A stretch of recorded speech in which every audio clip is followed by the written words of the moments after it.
इस कहानी की शुरुआत में एक राजा को दिखाया जाता है जिसे जंगल में एक लड़का मिलता है। वो लड़का आधा जापानीज और आधा अमेरिकन होता है। राजा के लोग कहते हैं कि आपको इसे अपने साथ नहीं ले जाना चाहिए, लेकिन राजा उसे अपने साथ अपने राज्य में ले आते हैं। इस लड़के का नाम काई होता है। काई आधा जापानीज और आधा अमेरिकन होता है, इसलिए कोई भी इसे एक्सेप्ट नहीं करता। लेकिन काई सबको बहुत इज्जत देता है। कई साल गुजरने के बाद भी काई से कोई अच्छे से बात नहीं करता, उसे कोई पसंद नहीं करता। हालांकि राजा ने उसमें कोई खास बात देखी थी, इसलिए उसे अपने साथ ले आए थे। राजा की एक बेटी होती है जिसका नाम होता है मीका। वो काई को पसंद करने लगती है। फिर एक दिन इनके राज्य में एक बहुत ही खतरनाक जानवर आ जाता है। उसे सब लोग पकड़ने की कोशिश करते हैं, लेकिन वो इतना ताकतवर था कि उसे कोई भी पकड़ नहीं पाता। फिर वो एक सिपाही पर हमला करता है जिसका नाम होता है यासुनो। वो जानवर उसे मारने के लिए उसकी तरफ बढ़ रहा होता है, लेकिन वो इससे पहले ऐसा कर पाए, काई यासुनो की तलवार उठाकर उस जानवर के आगे आ जाता है और उसे बीच से काट देता है। फिर वहाँ राजा भी आ जाता है और वो जब देखता है कि वो खतरनाक जानवर मारा गया है तो उसे ऐसा लगता है जैसे उसे यासुनो ने मारा। फिर राजा उसे तोहफे के तौर पर उस जानवर का एक सींग देता है। पर यहाँ पर जो इन योद्धाओं का लीडर होता है उसका नाम होता है ओइशी। वो काई के हाथों पर खून देख लेता है और वो समझ जाता है कि इस जानवर को काई ने मारा है। वहीं हमें एक दूसरा राज्य दिखाया जाता है जिसका राजा लॉर्ड कीरा होता है। कीरा के साथ उसकी एक साथी होती है जो एक जादूगरनी है। वो अलग अलग तरह के जादू टूने करना जानती है और लॉर्ड कीरा उस राज्य को अपने कब्जे में करना चाहते हैं जहाँ काई रहता है। वो काफी वक्त से इसकी तैयारी करते आ रहे हैं। जादूगरनी कहती है कि हमें इस बार जश्न में जाना चाहिए, वहाँ हर राज्य के योद्धा आएंगे। दरअसल ये एक फेस्टिवल है जहां हर राज्य के योद्धा आएंगे और उनमें मुकाबला करवाया जाएगा और जो फाइनल बैट जीतता है उसे बहुत सम्मान दिया जाता है। फिर लॉर्ड कीरा भी अपने योद्धा को लेकर वहां पहुंच जाते हैं। यहाँ हमें एक और राजा को दिखाया जाता है जो इन सब से ऊपर है, यानी कि राजाओं का राजा, और उनके हुक्म को कोई भी मना नहीं कर सकता। यहाँ तक कि कोई और राजा भी। लॉर्ड कीरा का योद्धा मैदान में आता है जो बहुत ही खतरनाक दिख रहा होता है और उसके साथ यासुनो को लड़ना है। एक आदमी यासुनो को बुलाने जाता है और वो देखता है कि यासुनो की आंखें पूरी तरह पलट चुकी हैं और वो ये देखते ही समझ जाता है कि इस पर काला जादू हुआ है। ये सब काई देखता है और उसके राज्य की इज्जत का सवाल होता है, इसलिए वो खुद मैदान में मास्क लगाकर पहुंच जाता है और उस खतरनाक योद्धा से लड़ना शुरू कर देता है। इन दोनों के बीच काफी देर लड़ाई होती है, लेकिन काई उस योद्धा के सामने टिक नहीं पाता और लड़ते लड़ते उसका मास्क उतर जाता है। जब सब लोग ये देखते हैं कि ये तो काई है, कोई योद्धा नहीं, तो उस लड़ाई को रुकवाया जाता है। फिर राजाओं के राजा वहाँ आते हैं और वो काई से कहते हैं कि तुमने रूल्स को तोड़ा है, क्योंकि तुम कोई योद्धा नहीं हो, इसलिए तुम्हें सजाए मौत दी जाएगी। और जब वो काई को मारने लगते हैं तो राजा की बेटी मीका आगे आ जाती है, क्योंकि वो काई से बहुत प्यार करती है। ये देखकर राजा कहता है कि ठीक है, काई को सजाए मौत नहीं दी जाएगी, लेकिन इसे सजा जरूर मिलेगी। उसके बाद काई को बहुत ही बुरी तरह से मारा जाता है। फिर रात को हमें लॉर्ड कीरा दिखाया जाता है जो उस चुड़ैल के साथ होता है। वो दोनों एक प्लान बनाते हैं जिस प्लान के तहत वो विच राजा के कमरे में जाती है और एक मकड़ी के जरिए राजा को अपने काबू में कर लेती है, जिससे राजा की आंखें पलट जाती हैं। ये देखकर हमें पता चलता है कि यासुनो पर भी इस जादूगरनी ने ही कब्जा किया था। वो उन्हें कुछ ऐसे विजन दिखाती है जिससे लॉर्ड कीरा उसकी बेटी के साथ जबरदस्ती कर रहा है। वो अपनी तलवार लेकर कीरा के कमरे में जाते हैं और सो रहे कीरा पर हमला कर देते हैं, लेकिन उससे पहले ही बहुत से सैनिक वहाँ आ जाते हैं और वो उन्हें पकड़ लेते हैं। लेकिन ओइशी जो उनके लीडर होते हैं वो राजा की आंखें देखते हैं। वो देखते हैं कि उनकी आंखें पूरी तरह बदली हुई हैं। वो समझ जाते हैं कि इन पर जादू किया गया है। फिर वहाँ बड़े राजा भी आ जाते हैं। वो कहते हैं कि अपने राज्य में बुलाकर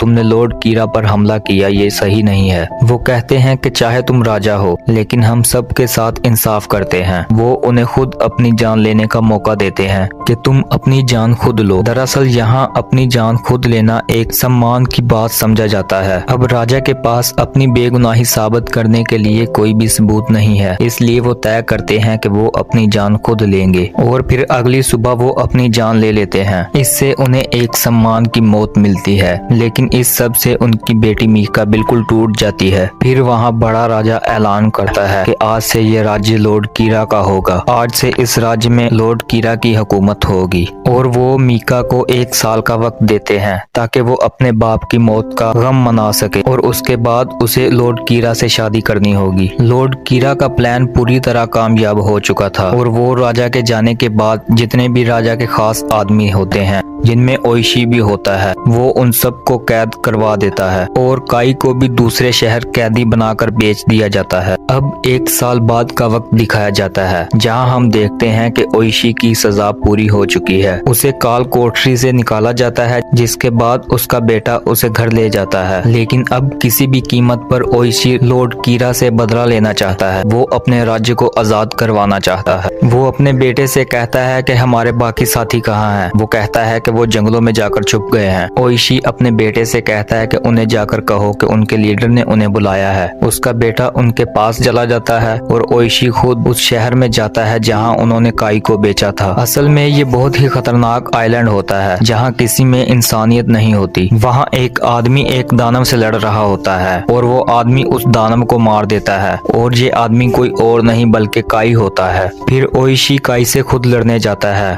और वो देखता है कि काई अपनी याददाश्त खो चुका है और वो उसे नहीं पहचान पाता। काई ओइशी पर हमला कर देता है और उसे सच में मारने लगता है। लेकिन ओइशी जब उससे कहता है कि राजकुमारी मीका का 1 साल पूरा हो चुका है और लॉर्ड कीरा उससे अब शादी कर लेगा, तो काई को सब याद आ जाता है। जिसके बाद ये दोनों लड़ने की एक्टिंग शुरू कर देते हैं और लड़ते लड़ते वहाँ से बाहर निकल जाते हैं। लोग इन्हें रोकने की बहुत कोशिश करते हैं, लेकिन ये वहाँ से निकलने में कामयाब हो जाते हैं। उसके बाद ये दोनों जंगल में पहुँच जाते हैं, जहाँ ओइशी के योद्धा भी होते हैं, जिन्हें रोनेन कहा जाता है। लेकिन इनके पास कोई भी हथियार नहीं है लॉर्ड कीरा का सामना करने के लिए। काई कहता है कि हमें मिस्ट्रिकल फॉरेस्ट जाना होगा, जहाँ हमें हथियार मिल सकते हैं। उसके बाद ये मिस्ट्रिकल फॉरेस्ट पहुँचते हैं, लेकिन ये एक डार्क फॉरेस्ट है। ये दूसरे फॉरेस्ट की तरह नहीं है। ये वही जगह है जहाँ काई पला बड़ा, लेकिन किसी तरह से वो यहाँ से भागने में कामयाब हो गया। यहाँ पर हर जगह आत्माएं और बुरी शक्तियाँ हैं। फिर ये लोग उस गुफा तक पहुँच जाते हैं जहाँ मॉन्स्टर रहते हैं। काई सबको बाहर रुकने को कहता है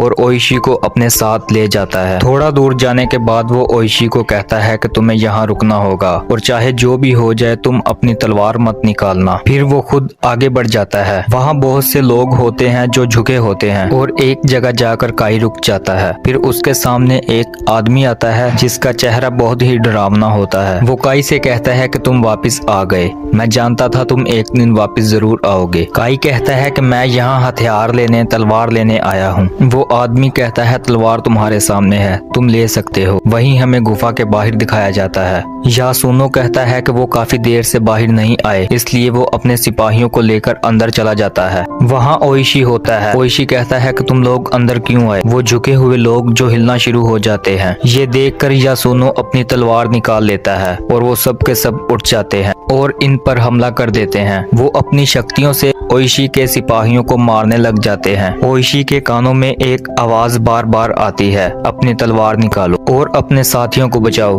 वो इसी कश्मकश में होता है कि उसे अपनी तलवार निकालनी चाहिए या नहीं। वहीं दूसरी तरफ काई को दिखाया जाता है जो वहीं पर खड़ा होता है और उन दोनों के बीच एक तलवार होती है और जो भी उस तलवार तक पहले पहुंचेगा तलवार उसकी हो जाएगी। काई में भी वही शक्तियां हैं जो दूसरे आदमी में है, इसलिए वो उससे पहले तलवार तक पहुंच जाता है और तलवार उठा लेता है। वो जैसे तलवार उठाता है हमें ओइशी को दिखाया जाता है, जहां सब कुछ पहले जैसा हो जाता है। असल में उसके साथी कभी अंदर आए ही नहीं थे, बस उसे ऐसे ख्याल दिखाए जा रहे थे ताकि वो अपनी तलवार निकाल सके। अगर ओइशी अपनी तलवार निकाल लेता तो उन सबको मार दिया जाता, लेकिन उसने अपने इम्तिहान को पास कर लिया है, इसलिए इन्हें इन सब के हथियार मिल जाते हैं। इनके पास 47 तलवारें हैं और साथ ही इनके पास 47 योद्धा हैं जो सब के सब रोनिन्स हैं। फिर वो वहाँ से निकलते हैं और अब वो किसी भी तरह से लॉर्ड कीरा से बदला लेना चाहते हैं, लेकिन उसके राज्य में जाने से पहले ये सब लोग एक पेपर पर अपने अपने साइन करते हैं ताकि लोगों को पता चल सके इन्होंने ऐसा क्यों किया। आज रात लॉर्ड कीरा और मीका की शादी है, लेकिन ये लोग किसी भी कीमत पर उन दोनों की शादी होने नहीं देना चाहते। इसलिए ये सब लोग व्यापारियों का भेष बदलकर शहर में घुस जाते हैं और महल के चारों तरफ फैल जाते हैं। वहीं हमें ओइशी दिखाया जाता है जो एक नाटक वाला बना होता है और लॉर्ड कीरा के सामने परफॉर्मेंस कर रहा होता है। यहाँ पर कीरा के सभी खास आदमी होते हैं, लेकिन ओइशी ने मास्क पहना होता है, इसलिए कोई भी उसे पहचान नहीं पाता और बाहर के 46 लोग लॉर्ड कीरा के आदमियों को मार रहे होते हैं। लेकिन तभी ओइशी पर कोई आदमी तीर चला देता है जिससे उसका मास्क उतर जाता है और कीरा उसे पहचान लेता है। दरअसल कीरा ने ओइशी को इसलिए आजाद किया था